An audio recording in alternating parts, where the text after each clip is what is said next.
अरे भाई साहब, आप क्यों भूल जाते हैं कि मेरी ताकत खत्म हो चुकी है और उस सामरी जादूगर का तिलिस्म अब किसी भी वक्त मेरे पे असर कर सकता है। ये तो है।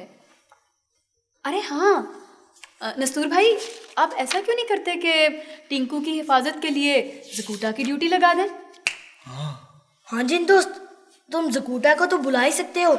उसे बुला के कहो कि वो टिंकू की हिफाजत किया करे। हाँ नन्हे दोस्त, तुम बिल्कुल ठीक कह रहे हो। तो मैं जकूटा को बुलाता हूँ। जकूटा, हाजिर हो जाओ।